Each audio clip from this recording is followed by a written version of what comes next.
Hey there, I am Christopher, and in this episode, I'll be examining what happens when shark encounters go fatally wrong. From a family that trusted the wrong operator to a solo diver who ignored every local warning, one small choice in the water can spiral into a fatal outcome in seconds. Let's start with the first story, where a family's thrill-seeking vacation turned into an unthinkable tragedy. It was April 17th, 2016, off the coast of Gansbai, South Africa, where cold Atlantic swells rolled over a reef system long known for one of the densest concentrations of great white sharks on the planet. The water was dark green, visibility limited to perhaps 20 feet in any direction, and somewhere beneath the surface, apex predators moved in slow, deliberate circles around the bait lines the operator had been running since before sunrise. The boat was small, older than it looked in the photos Nathan had seen online. Nathan Whitlock, 47, was a California-based entrepreneur with a long history of seeking extreme wildlife experiences that licensed operators refused to provide. His wife, Elise, 44, had raised concerns the moment she realized there were no certified guides aboard and no visible safety documentation. Nathan dismissed her. Their son, Carter, 16, idolized his father and mirrored his behavior at every turn. Their daughter, Lily, 13, spent most of the boat ride near the stern, watching the water with an expression that suggested she already knew something was wrong. The operator Nathan had hired was unlicensed, running a modified observation cage from an aging vessel with no certified guides aboard. The cage had been altered, viewing gaps widened for filming angles, structural reinforcements removed, and the emergency latch modified to open faster underwater. None of this was disclosed before they entered the water. Great white sharks are not random attackers. They are highly calculated ambush predators, capable of reaching speeds of 25 miles per hour in short bursts, with one of the strongest bite forces ever measured in a marine predator. They rely on electroreception, lateral line pressure sensing, and acute olfactory detection. In murky parts and chum-heavy conditions, their sensory becomes fully activated. A great white shark being near an active bait can trigger their engagement, assess, and respond to the near signal. The dive began without immediate incident. Several great whites circled the bait lines while the family filmed from inside the cage. The operator encouraged closer interaction for more dramatic footage. Carter extended part of his arm through the widened bars toward a passing shark, reaching out the way someone might reach toward an animal at a zoo, operating on the assumption that the barrier made him safe. The shark reacted instantly, turning sharply and biting Carter's forearm. The injury was severe, deep tissue damage and immediate heavy bleeding into the surrounding water. Nathan forced the cage hatch open and pulled Carter partially through the opening to get him to the surface faster. It was the kind of decision that makes complete sense in a panic, and almost none in hindsight. The cage was the only thing separating the family from open water, and Nathan had just removed that separation. What I keep coming back to with this story is how the panic itself became the mechanism of the tragedy. Carter's injury was survivable. Deep tissue trauma to the forearm gives you time if you stay calm, but Nathan didn't stay calm, and honestly, I don't think most parents would. The problem is, the operator had built a situation where one moment of panic was always going to be enough to collapse everything. Once Nathan breached the cage with Carter, the situation became uncontrollable. Blood dispersed into the water column. Movement was erratic, and both of them were now fully exposed. At least one nearby great white moved in, drawn by blood and surface disturbance. Nathan sustained a fatal strike during the ascent. Carter, already severely injured, did not survive the time it took the crew to pull him aboard. The shark wasn't hunting the family. It was responding to stimuli. Blood, movement, erratic splashing that registers as injured prey in open water. The shark didn't create that situation.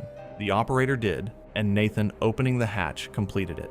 Here's the part that really gets me. The cage modifications weren't oversight. Someone deliberately widened those bars and altered that latch, and every paying guest who stepped onto that boat was trusting someone who had already decided their safety was secondary.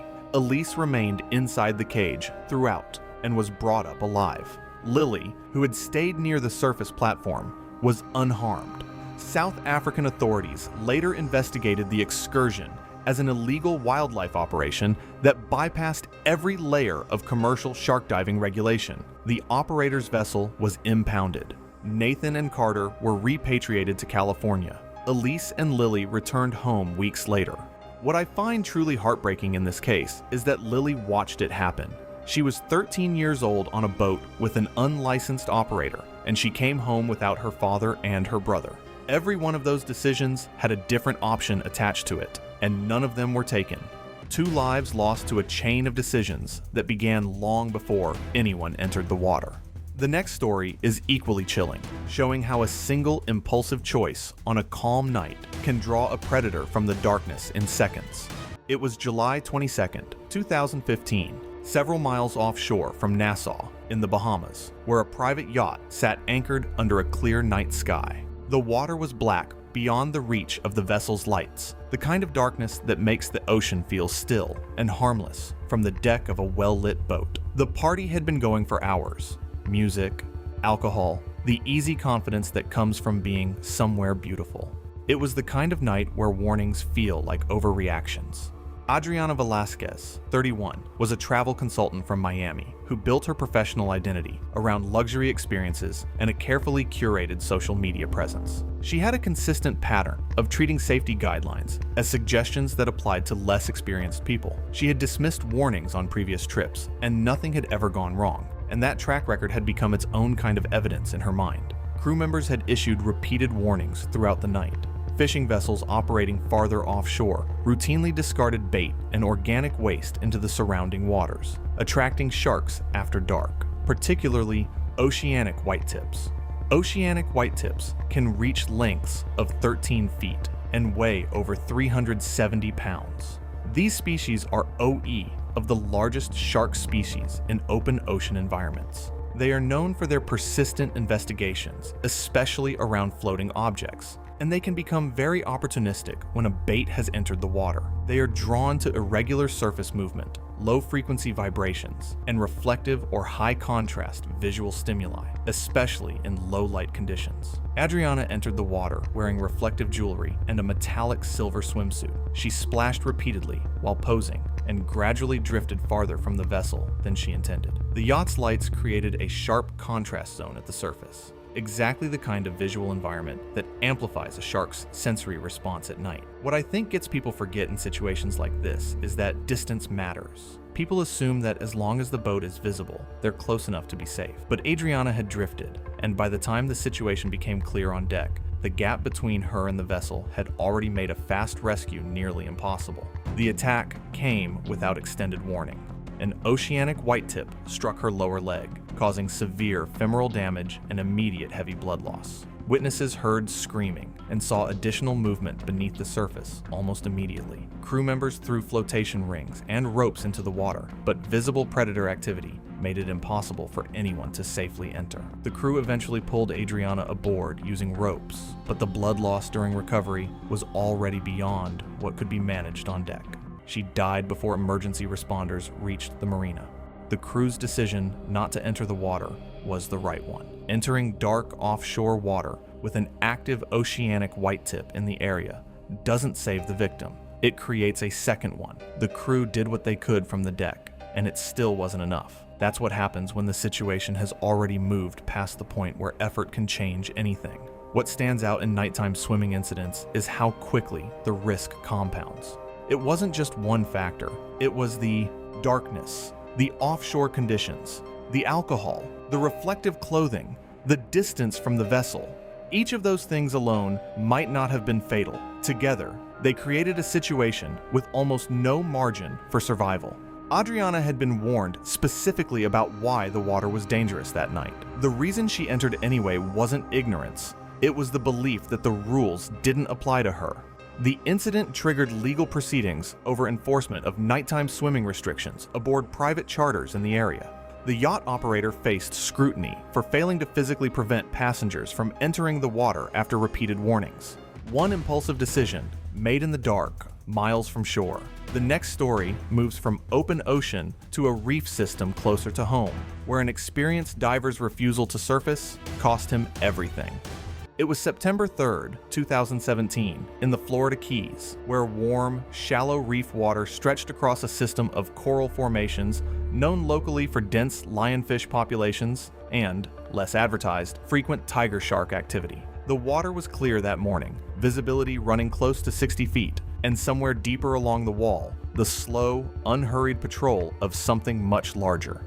Garrett Boone, 42, was a commercial diver with years of experience harvesting invasive lionfish from Florida reefs. He was locally respected for his skill and had built a reputation for pushing dives longer and deeper than most others considered reasonable. He had a personal catch record he tracked obsessively, preferred solo work, and treated warnings from other divers as the concerns of people who weren't as capable as he was. He had been warned about tiger shark activity on this reef system multiple times, and continued diving there anyway. Tiger sharks are large, opportunistic predators, frequently implicated in serious coastal shark incidents. Adults commonly reach 11 to 14 feet in length and weigh between 850 and 1,400 pounds. They are drawn to irregular movement, low-frequency vibrations, and chemical signals released by injured or dead fish. Unlike some species that make a single investigative pass and disengage, tiger sharks are persistent. They circle, return, and continue investigating a stimulus source for extended periods. Each new lionfish added more scent into the water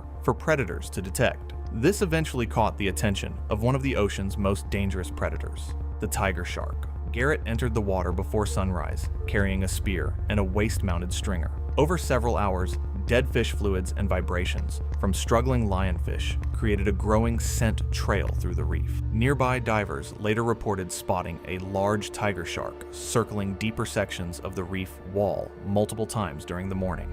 Garrett reportedly slapped the water with his spear to drive it away at least once, but chose not to surface, citing proximity to a personal catch record. The thing about slapping the water to drive a shark away is that it works sometimes in the short term. What it doesn't do is remove the conditions that attracted the shark. The stringer was still there, the scent trail was still building, and the shark didn't leave the reef. It just circled wider and came back. The attack occurred while Garrett reached into a narrow crevice to spear another lionfish. His loaded stringer swung outward beside him. Investigators concluded the tiger shark most likely targeted the cluster of impaled fish first, before striking Garrett during the feeding sequence. Divers searching the reef found a detached stringer, a bent spear shaft, and Garrett's missing weight belt near the drop-off edge. His remains were recovered 2 days later, several miles offshore. From what I've studied, the stringer was essentially a feeding signal attached directly to his body. Every fish added to it over those hours increased the chemical and mechanical draw through the current. And because Garrett was diving alone, there was no one to notice the shark's increasing proximity or signal an abort. Solo diving removes every layer of redundancy that exists to catch the moments when a diver's own judgment fails. What I find genuinely confusing is that Garrett was actually a skilled diver. It was not his first time doing such things. This kind of failure would be impossible, especially to someone who has experience. He treated such situations with negligence, putting himself in danger. When you are treading dangerous deep waters, you should always be alert because you cannot see what is coming. The incident reinforced existing advisories among local dive communities about solo diving in reef systems with known tiger shark activity. Garrett's equipment was recovered and returned to his family. A skilled diver, undone not by lack of experience, but by a refusal to act on what he already knew. The next story leaves the reef entirely and moves to the Gulf Coast, where a routine fishing trip turned fatal in the space of a single careless moment. It was May 14th. 2014, in the Gulf of Mexico, off the Texas coast, where murky green water stretched out from the shoreline, and a small private fishing vessel sat anchored over a productive offshore spot. The conditions were unremarkable: moderate chop, warm water, the kind of afternoon that felt entirely routine. They had made this trip dozens of times and carried the easy familiarity with the Gulf that comes from years of weekend trips without incident. Cole Braddock, 38, was an oil rig mechanic known among co-workers for turning every fishing trip into a personal competition. Loud, stubborn, and fixated on dramatic moments, he had a consistent pattern of ignoring basic boating safety whenever a large catch was involved. The Gulf had always given him what he wanted. There was no particular reason in his mind to think today would be different. Bull sharks are one of the most physiologically unique shark species in the world, the only large shark capable of surviving in both saltwater and freshwater, regularly entering river systems and coastal shallows. Adults typically reach 7 to 11 feet in length, and weigh between 200 and 500 pounds. They are strongly attracted to blood, struggling prey, and erratic surface movement. The turbidity that makes the Gulf feel familiar to a fisherman is the same environment where a bull shark operates at full capacity. Low visibility doesn't slow them down, it slows you down. Cole and his crew had hooked a large cobia that appeared badly injured from an earlier shark encounter. The fish was bleeding heavily by the time it reached the side of the boat. One of Cole's companions suggested using a landing net immediately. Cole insisted on grabbing the fish himself for photographs. Leaning far over the side of the boat, Cole pulled the bleeding cobia partially into his lap while positioning himself for a photo. A bull shark surged upward from beneath the boat and struck the struggling fish. The impact knocked Cole completely off balance and sent him into the water. The shark's focus remained on the cobia, but Cole was caught in the violent thrashing beside the hull. Severe bite trauma to his legs before the fish was taken. His companions threw flotation devices and attempted to pull him back aboard, but the blood loss was catastrophic within minutes. Coast Guard responders later recovered his body several hundred yards from the drifting vessel. What I keep thinking about is how completely preventable that moment was. He didn't fall in because of a wave or mechanical failure. He fell in because he was leaning over the side of a boat, holding a bleeding fish in murky Gulf water with a shark already in the area. The landing net was right there. Cole just didn't want to use it because it wasn't going to make as good a photo. The shark wasn't targeting Cole, it was targeting the fish, and Cole was in the space between them when it moved. This wasn't a predator hunting a person was just in the way. Cole had fished the Gulf for years without incident, and that history had made him comfortable in a way that wasn't backed up by anything meaningful. Familiarity isn't the same as safety. It just feels like it. The incident was classified as a wildlife fatality. No extended investigation followed beyond standard Coast Guard reporting. Cole's family was notified through his employer, and a small memorial was held among his crew. A single decision to lean over the side of a boat in the wrong water at the wrong moment. The next story moves up the Atlantic coast, where two young men made a series of choices late at night that none of them could take back. It was August 11th, 2013, off the Outer Banks of North Carolina, where warm Gulf Stream water pushed close to the coastline, and a small fishing boat sat anchored well offshore under a dark sky. Group had been out for hours, and the night had taken on the loose, reckless energy that comes from too much alcohol and too little judgment. The kind of night where every bad idea sounds manageable. Mason Rourke and Devin Cross were both 19, college freshmen spending the summer along the North Carolina coast before the school year began. Mason had built a small online following through stunt videos and was constantly chasing the next piece of footage.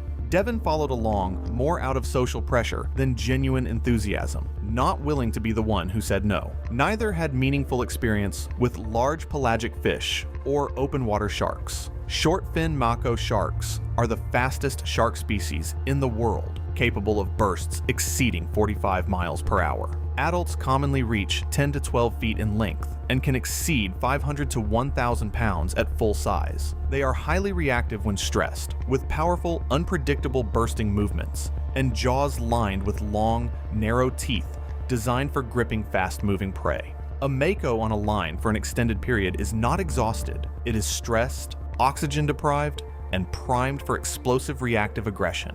The rolling, sluggish behavior a boatside mako sometimes displays is a stress response, not submission. Experienced offshore fishermen treat a boatside mako as one of the most dangerous situations in recreational fishing. The group hooked a large mako estimated at 8 feet. Several nearby fishermen warned them to cut the line immediately. Mason insisted on dragging the shark alongside the swim platform for photographs and video. After nearly an hour on the line, the mako had gone into a slow roll beside the boat, appearing subdued. The group interpreted the stillness as safety. Mason and Devin grabbed its tail and dorsal fin for photos. Devin climbed lower onto the platform to hold the shark closer for a video. Without warning, the mako burst into violent thrashing, twisting upward toward the platform. Its jaws caught Devin across the shoulder and lower neck as he leaned over. Chaotic, uncontrolled contact in the space of a second. Massive arterial bleeding began almost immediately. The group used towels and clothing to apply pressure while pushing toward shore at full speed, but they were too far offshore for emergency medical help to arrive in time. Devon died before the vessel reached the marina. Investigators attributed the fatal encounter to alcohol, reckless wildlife handling, and a complete absence of experience with the species involved. From everything I've studied about mako behavior, the hour on the line didn't make that shark safer. It made it more dangerous. That slow roll wasn't calm. It was a stressed animal running low on oxygen, and the moment Devon got low on that platform, he was within striking range of something that can move faster than almost anything else in the ocean. What I find hard to get past is that the nearby fishermen warned them clearly and specifically. Cut the line, immediately. That's experienced people telling two teenagers exactly what to do. Mason heard it and decided his footage was worth more than the warning. Devon paid for that with his life, and I think about that part a lot. There's a dynamic in cases like this, worth naming directly. Devon wasn't driving the situation. He was following someone else's lead, the way people do when they don't want to break the group's momentum. That reluctance to say out loud that something is a bad idea shows up constantly in these cases. It's just the ordinary human instinct to go along, and in the wrong environment, that instinct can be the last decision someone makes. The incident received local coverage and was later referenced in regional fishing safety advisories as a case study in the dangers of handling large pelagic sharks at boatside. Mason was treated for minor lacerations. Devon's family held a private funeral in his hometown. Two teenagers, one bad decision compounded by another, miles offshore in the dark. The final story in this episode moves to the other side of the world, where a solo diver ignored every local warning and paid for it in one of the most remote stretches of coastline in Australia. It was November 28, 2018, along a remote stretch of the southern Australian coastline, where steep coastal cliffs dropped into cold, surge-heavy water, and isolated inlets sat largely untouched by recreational divers, the fishermen who worked. The area had learned its rhythms over decades, which inlets held fish, which currents ran cold in late November, and which stretches of water you did not enter alone during seal season.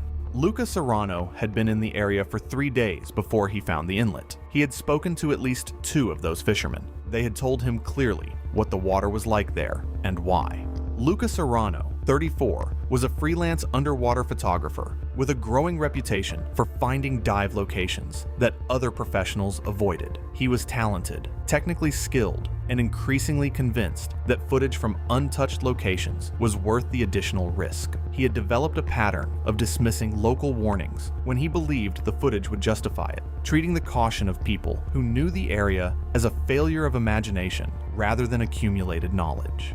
Great white sharks sit near the top of the marine food chain.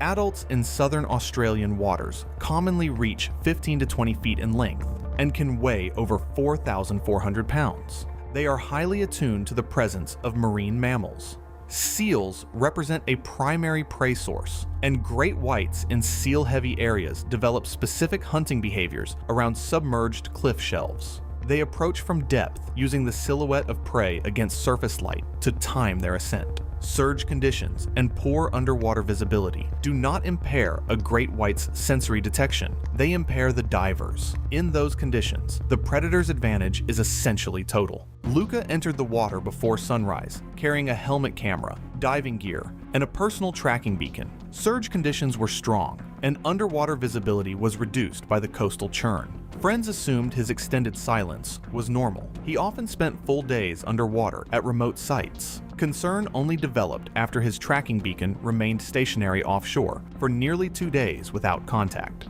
Search crews traced the beacon to a submerged cliff shelf beneath the coastal rocks.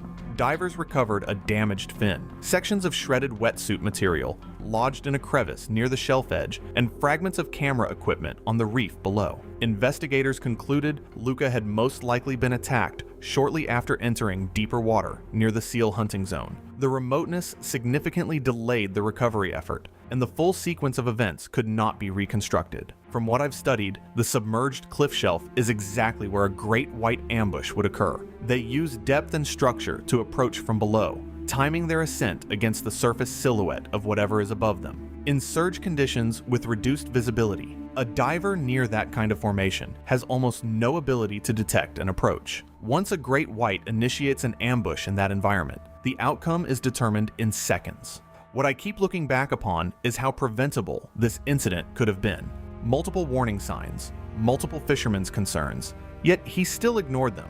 This is not a place for humans to exist, especially when there's an active seal colony in the area. These types of places are not safe. A place where seals exist, and a place where a predator dwells. Even with a creative mind and an adventurous personality, there are some parts that you should not dive into. He wasn't reckless the way Mason was, or impulsive the way Adriana was. He was deliberate. He weighed the risk, considered the footage, and made what he considered an informed decision. But in a remote inlet during seal season, with no dive partner and a great white actively hunting the shelf below, the calculation was simply wrong, and there was nobody there to catch the error. The thing that makes this case particularly difficult is the uncertainty. With most stories in this episode, investigators could reconstruct a timeline. With Luca, they couldn't. The beacon, the wetsuit fragments, the camera pieces, they tell you where it ended, not how it unfolded.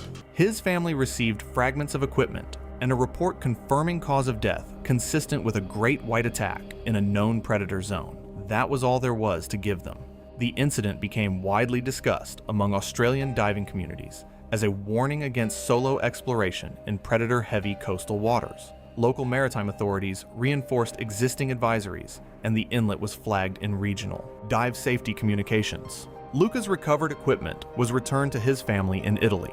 A talented photographer, alone in the water, in a location every local voice had told him to avoid. His story closes out this episode the same way it opened, with the reminder that in predator territory, confidence and skill are not substitutes for the one thing that actually keeps you alive: following the rules.